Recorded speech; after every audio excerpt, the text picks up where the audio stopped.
Have you ever considered how anxiety works its way into everything, like your commute to work, or even mathematics? Well, that's what we're about to get into, and I hope you stick around to listen to it. My name is Jeff Mohr. I'm the Northwoods Carver, and thanks for seeing what I saw.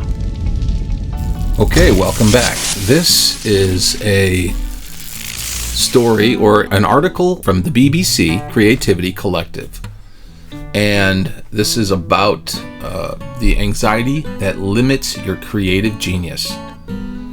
And this is one of those, well, you've probably heard enough of my videos in the past that this is the kind of stuff I stew on all the time. So this is a great way for me to get it off my chest, understand things myself, and maybe help someone else out along the way. So that's what I'm doing right now. Okay. So this is by David Robinson, and this is written on the 18th of May, 2021. Now, like I said, I did not write this. I am merely observing this interesting topic, and I will definitely be commenting as I go. So I'm not necessarily stealing anything. I'm just going to be commenting on it. It's a review of sorts. Review this. All right. So, and we're off. Many professions require you to think flexibly and improvise all day long, but constant pressure to be inventive could be holding you back. In her nonfiction work, Big Magic, Elizabeth Gilbert lists all the fears that can limit the creative process. She says, "You're afraid you have no talent. You're afraid you'll be rejected or criticized or ridiculed or misunderstood. You're afraid there's no market for your creativity, and therefore no point in pursuing it. You're afraid somebody else already did it better. You're afraid everybody else already did it better. You're afraid somebody will steal your ideas, so it's safer to keep them hidden forever in the dark." Gilbert, an American writer who also wrote bestseller Eat, Pray, Love, proceeds to list 21 further reasons why fear can derail our inspiration. Fear is a desolate boneyard where our dreams go to desiccate in the hot sun, she concludes. Anyone who has ever had to present their ideas at a group brainstorm may be familiar with these feelings and paralyzing effect that it can have on the mind. Yet it is only within the last few years that scientists have started to measure creativity anxiety and the role it may play in limiting the quality of your ideas. Importantly, you don't need to be a professional artist to learn from their findings.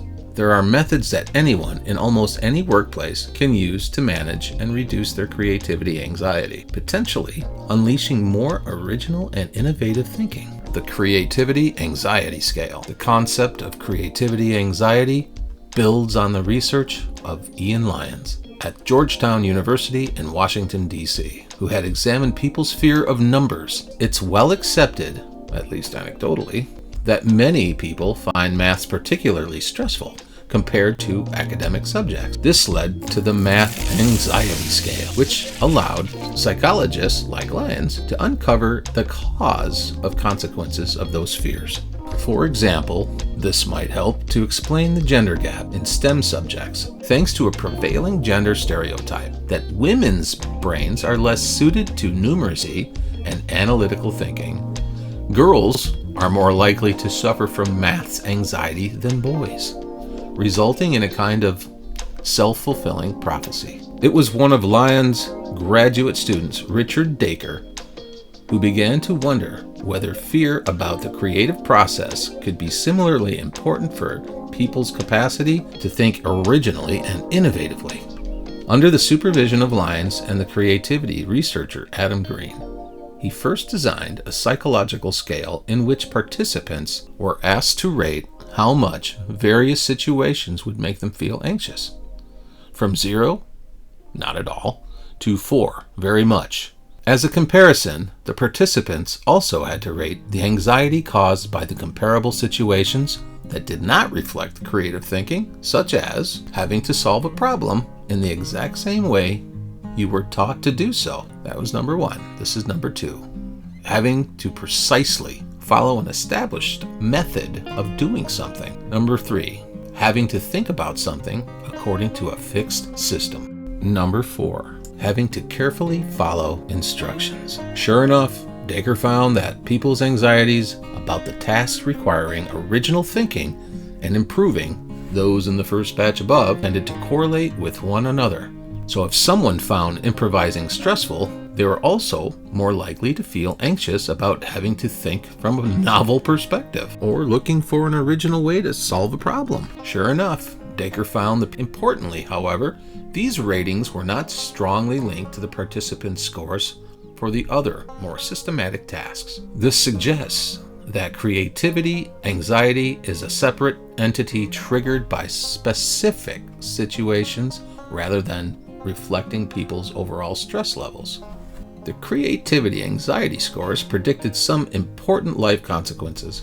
In general, people with high creativity anxiety will be less likely to report significant achievements in areas like visual art, music, writing, drama, or gastronomy. Even controlling for other forms of anxiety, creativity anxiety was predictive of people's real-world creative achievements, says Dacre. In currently published research, he has also conducted laboratory experiments investigating whether the scale can predict people's creativity. Participants took the alternative use task, for example, in which they were asked to list original ways of employing a simple object, such as a brick. We're finding that creativity anxiety predicts both how many unique ideas people come up with and how original those ideas are, he says. It's an initial indication that affects in-the-moment performance, in addition to their broad creative achievements. Intolerance of uncertainty.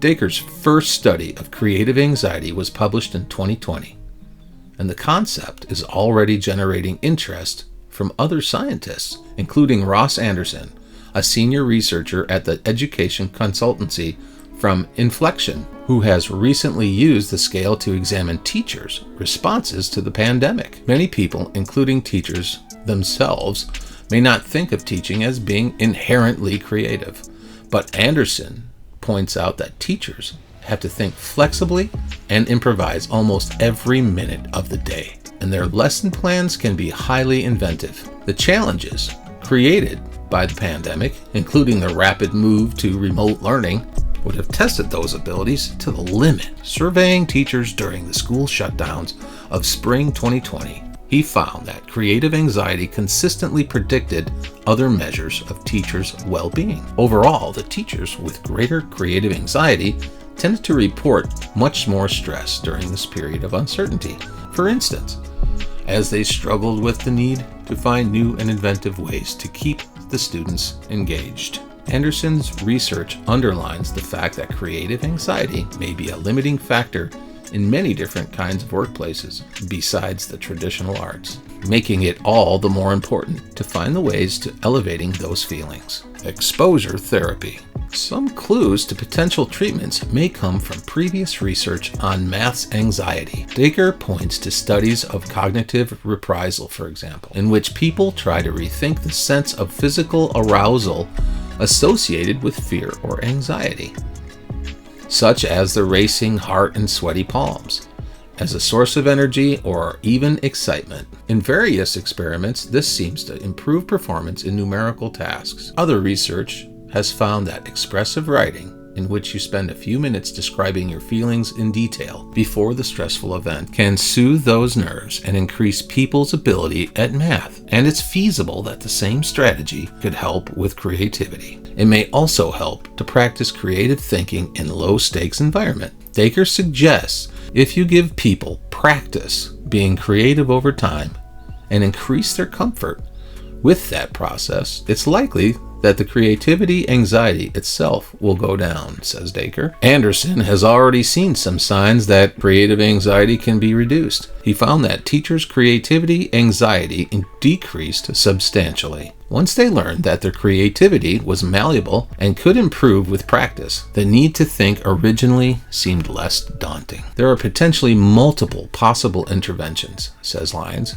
Given research on maths anxiety, it would be important to tailor the strategies to the person, he says. It is likely that a certain level of anxiety will be inevitable in any creative endeavor. To innovate necessarily involves a certain risk of rejection and failure. As Gilbert writes in Big Magic, creative living is a path for the brave. But if we learn to live with those feelings of fear, we may be surprised by what we can achieve.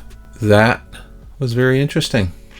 This particular piece was written about teachers and how they have this performance anxiety, and it has to do, and I think they basically kind of hung out around the math, because people do get, I know I do, I'm not good with math, and it's, there's only a right way and a wrong way, right?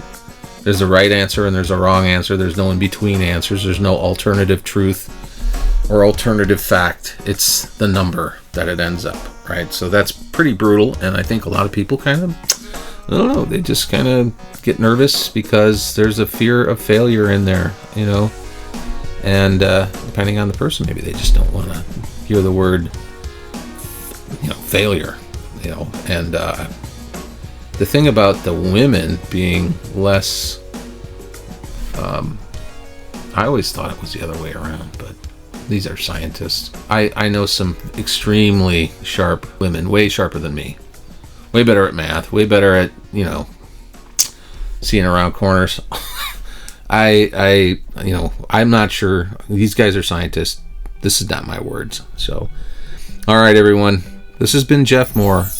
Thanks for seeing what I saw. Thanks for listening to what I have to say, and thanks for tuning in. I'll catch you on the next one.